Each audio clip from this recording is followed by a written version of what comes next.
اللہ من الشیطان الرجیم بسم اللہ الرحمن الرحیم۔ السلام علیکم پیارے بچوں، کیسے ہیں آپ سب لوگ؟ امید ہے کہ آپ سب لوگ خیر و عافیت سے ہوں گے۔ پیارے بچوں، آج ہم نے جماعت ششم اردو کا جو سبق پڑھنا ہے جس کا عنوان ہے روشنی ہی روشنی۔ بچوں، ہم نے یہ سبق کل بھی پڑھا تھا۔ کل ہم نے اس کے جو ہے وہ صفحہ نمبر 132 سے لے کے 133 تک کی ہم نے اس کی پڑھائی کی تھی۔ آج ہم اس کے صفحہ نمبر 134 سے لے کے 135 تک کی پڑھائی کریں گے۔ تو شاباش، آپ لوگ بھی اپنی کتابیں کھولیں اور میرے ساتھ ساتھ آپ نے اس کی پڑھائی کرنی ہے۔ کل ہم نے جو ہے وہ پڑھا تھا کہ افضال نے بہت زیادہ خسارے کی وجہ سے، گھاٹے کی وجہ سے جو دکان تھی وہ اونے پونے داموں بیچ دی، اور دکان بیچنے کے بعد اس کا جو دوست تھا وہ تو کسی اور شہر میں چلا گیا، اور خود افضال جو تھا وہ کسی دکاندار کے ہاں ملازم ہو گیا تھا حساب کتاب کرنے میں۔ تو اس کے بعد کیا ہوا وہ ہم آگے بڑھتے ہیں۔ دکان بیچنے پر جو رقم افضال کو ملی تھی وہ 6-7 مہینے میں ہی ختم ہو گئی۔ جہاں کام کرتا تھا وہاں تنخواہ اتنی کم ملتی تھی کہ مشکل سے گھر کے اخراجات پورے ہوتے تھے۔ افضال نے دوستوں کے ساتھ چائے پینے کے لیے ہوٹلوں میں بیٹھنا چھوڑ دیا۔ امیر دوستوں کے ہاں شادی بیاہ میں شامل ہونے کا خیال بھی ذہن سے نکال دیا۔ ہاجرہ اپنے شوہر، اپنے اور بچوں کے کپڑے بھی خود ہی سینے لگی، بلکہ محلے کے بعد امیر عورتوں کے لباس بھی سینے کے لیے گھر لے آتی تھی۔ افضال نے تو کبھی قسمت کا گلہ نہیں کیا تھا، مگر ہاجرہ اکثر غیر مطمئن دکھائی دیتی تھی۔ یعنی جو دکان بیچنے کے بعد جو افضال کو رقم ملی تھی وہ 6-7 مہینے کے اندر ہی وہ ختم ہو گئی، اور اس کے علاوہ جہاں وہ کام کرتا تھا وہاں اس کی تنخواہ اتنی کم ہوتی تھی کہ وہ گھر کے اخراجات جو تھا وہ مشکل سے پورے کرتا تھا، اس کے بنیادی ضروریات بھی اس کے لیے پورا کرنا مشکل تھا۔ تو اس کے علاوہ افضال نے جو ہے اس اخراجات کی کمی کی وجہ سے کہ اس کے پاس اتنے پیسے نہیں ہوتے تھے کہ وہ اپنے اخراجات پورے کر سکے، اپنے دوستوں کے ساتھ جو ہے چائے پینے کے لیے جو ہوٹلوں میں جاتا تھا وہ بھی چھوڑ دیا۔ امیر دوستوں کے ہاں اس نے شادی بیاہ میں آنا جانا چھوڑ دیا، اور اس کے علاوہ جو ہاجرہ ہے وہ اپنے گھر میں ہی اپنے بچوں کے اور شوہر کے کپڑے بھی وہ خود سینے لگی۔ اس کے علاوہ وہ محلے کی جو عورتیں ہوتی تھیں ان کے کپڑے بھی وہ خود سلائی کرنے لگی، اور اس کے عوض جو ہے وہ پیسے لینے لگی۔ لیکن اس کے باوجود جو تھا ان کے گھر کے اخراجات پورے نہیں ہو رہے تھے۔ تو افضال نے تو اپنی ان حالات کا کبھی گلہ نہیں کیا تھا، قسمت کا کبھی اللہ سے گلہ نہیں کیا، بلکہ وہ شکر ادا کرتا تھا۔ لیکن ہاجرہ جو تھی، اس کی جو بیوی تھی، وہ اکثر غیر مطمئن، یعنی وہ اپنی زندگی سے خوش نہیں لگتی تھی، اپنی زندگی سے مطمئن دکھائی نہیں دیتی تھی۔ اس کے بعد ہے 1 بجے دروازے پر دستک کے بعد افضال کی آواز آئی، ہاجرہ دروازہ کھولو۔ ہاجرہ نے جلدی سے اٹھ کر دروازہ کھول دیا۔ ہائے اللہ، آج کیا ہوا اتنی دیر؟ یعنی وہ پریشان ہو کر پوچھتی ہے کہ آج کیا ہوا، آپ نے اتنی دیر کیوں لگا دی؟ وہ آگے سے کہتا ہے بس دیر ہو گئی، بچے سو گئے ہیں۔ بچوں کے بارے میں پوچھتا ہے کہ کیا بچے سو گئے ہیں؟ وہ کہتی ہے 10 بجے تک تمہارا انتظار کرتے رہے، کھانا دوں؟ یعنی کھانے کا پوچھتی ہے کہ آپ کے لیے کھانا لاؤں؟ وہ کہتا ہے نہیں۔ افضال نے اسے بیٹھنے کے لیے کہا اور خود بھی اپنی چارپائی پر بیٹھ گیا۔ سیٹھ اصغر نے بلایا تھا، یعنی وہ اس کو بتاتا ہے کہ مجھے آج سیٹھ اصغر نے بلایا تھا۔ ہاجرہ کے چہرے پر تھوڑی سی رونق آ گئی۔ سیٹھ اصغر مارکیٹ کا سب سے بڑا بیپاری تھا۔ بیپاری کہتے ہیں تاجر کو، سوداگر جو کاروبار کا جو لین دین کرتے ہیں، تاجر حضرات جو ہوتے ہیں ان کو بیپاری کہتے ہیں۔ روزانہ لاکھوں کا بیپار کرتا تھا۔ ہاجرہ نے جب یہ سنا کہ سیٹھ نے اس کے شوہر کو بلایا تھا، وہ کسی خوشخبری کا انتظار کرنے لگی۔ افضال خاموش تھا۔ تو بتاؤ نا۔ ہاجرہ کو اس وقت افضال کی خاموشی بالکل پسند نہیں تھی، یعنی وہ جلدی سے سننا چاہ رہی تھی کہ سیٹھ اصغر نے اسے کیوں بلایا تھا۔ تمہیں خبر ہے سیٹھ صاحب ہر سال کافی بڑی رقم کسی ضرورت مند کو دیتے ہیں؟ وہ آگے سے اس کو بتاتا ہے کہ کیا تمہیں معلوم ہے کہ سیٹھ صاحب جو ہیں وہ ہر سال بہت بڑی رقم جو ہے وہ کسی ضرورت مند کو دیتے ہیں؟ ہاں جانتی ہوں۔ ہاجرہ خوشخبری سننے کے لیے بے تاب تھی۔ افضال کہنے لگا، سیٹھ صاحب بولے کہ میں ساری زندگی گھر سے باہر نہیں نکلا، اب چاہتا ہوں کہ کچھ مہینے امریکہ میں اپنے بچوں کے ساتھ گزاروں، اپنی بیوی اور چھوٹے بچوں کے ساتھ جی بھر کر یورپ کی سیر کروں، 1 سال بعد واپس آؤں گا۔ ہاجرہ کے چہرے کا رنگ بتا رہا تھا کہ اس کی بے قراری بڑھتی چلی جا رہی ہے، تاہم وہ خاموش رہی۔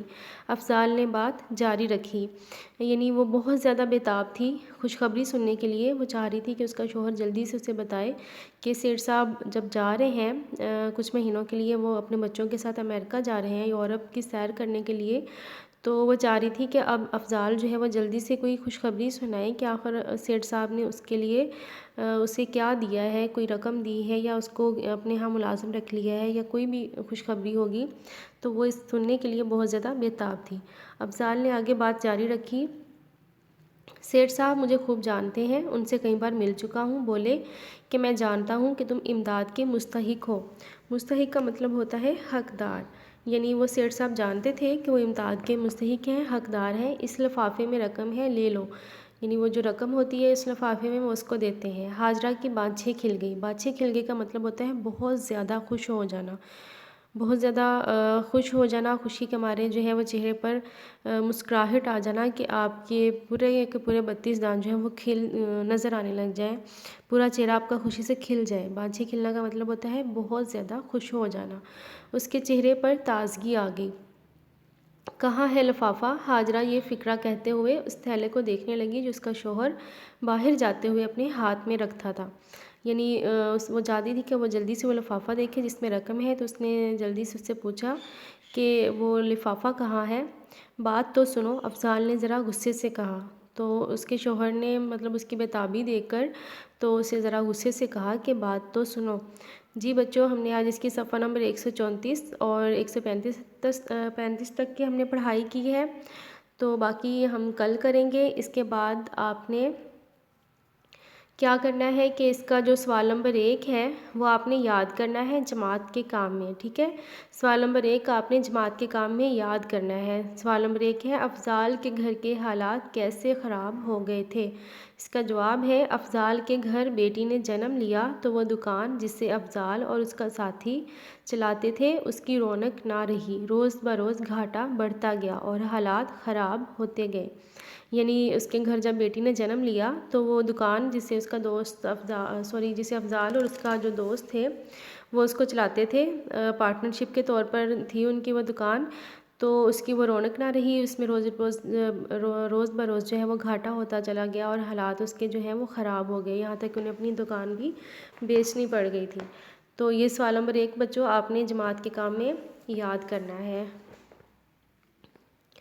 اس کے بعد آپ کا گھر کا کام ہے، تو بچوں آپ نے یہ اپنا جو سوال نمبر 1 ہے جو آپ نے جماعت کے کام میں یاد کیا، اب آپ نے گھر کے کام میں اسے اپنی نوٹ بک پر لکھنا ہے۔ تو شاباش، اپنی نوٹ بک اوپن کریں اور آج کا ڈیٹ اور ڈے مینشن کریں، ٹھیک ہے؟ اور سوال نمبر 1 جو ابھی آپ نے جماعت کے کام میں یاد کیا، اس کو آپ نے گھر کے کام میں بہت پیارا سا اور اچھا کر کے لکھنا ہے، اچھی سی نیٹ رائٹنگ میں آپ نے اس کو لکھنا ہے۔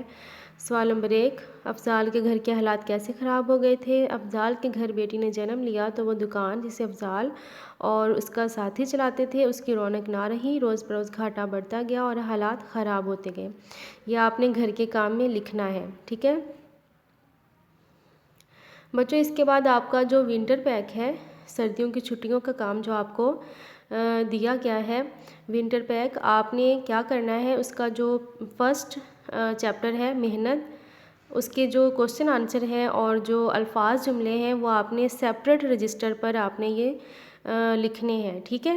یعنی آپ نے اپنی اسکول کی جو نوٹ بکس ہیں اس پر آپ نے یہ کام نہیں کرنا، یہ آپ نے الگ سے سیپریٹ رجسٹر پر جو ہے رف رجسٹر پر آپ نے اس کو لکھنا ہے۔ اس کے جو سوالات ہیں پہلا چیپٹر اور اس کے جو الفاظ جملے بھی ہیں آگے وہ بھی آپ نے لکھنے ہیں۔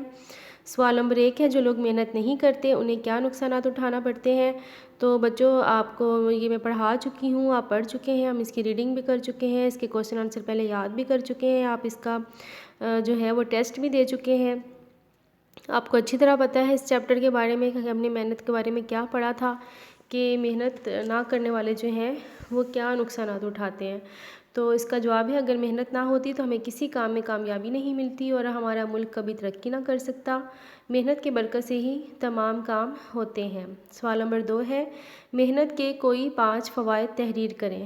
نمبر 1 ہے محنت سے روزی کمانے والا اللہ کا دوست کہلاتا ہے۔ نمبر 2 محنت کرنے سے معاشرے میں عزت ملتی ہے۔ نمبر 3 محنت انسان میں حوصلہ، بہادری، بڑائی اور جرأت پیدا کرتی ہے۔ نمبر 4 ہے محنت کرنے والا کبھی بھوکا نہیں سوتا۔ نمبر 5 محنت کرنے سے ذہنی دل کو سکون ملتا ہے۔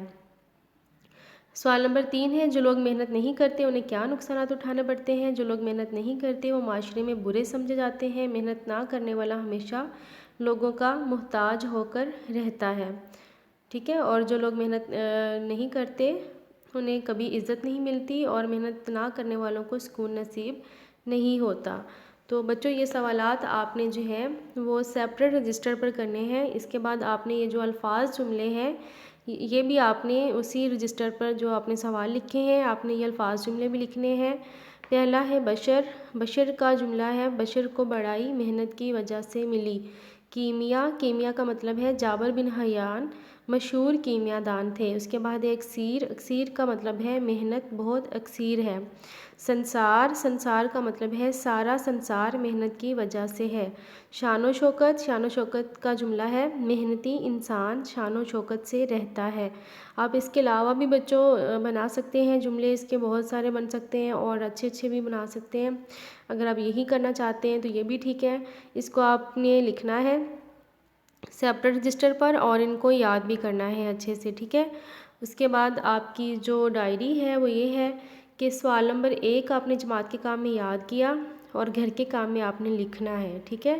سوال نمبر 1 جو ابھی ہم نے پڑھا سبق روشنی ہی روشنی کا، اس کا جماعت کے کام میں آپ نے یاد کرنا ہے اور گھر کے کام میں لکھنا ہے۔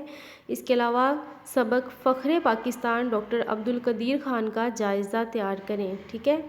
کل جو ہے وہ آپ کو پتہ ہے کہ وینسڈے ہے اور وینسڈے کو آپ کا جو ہے وہ ٹیسٹ ہوتا ہے اردو کا، تو آپ نے کل جو ہے سبق فخر پاکستان ڈاکٹر عبدالقدیر خان کا جائزہ تیار کرنا ہے۔ کل آپ کا اس کا ٹیسٹ ہوگا، ٹھیک ہے بچوں۔ اپنا بہت سارا خیال رکھیے گا۔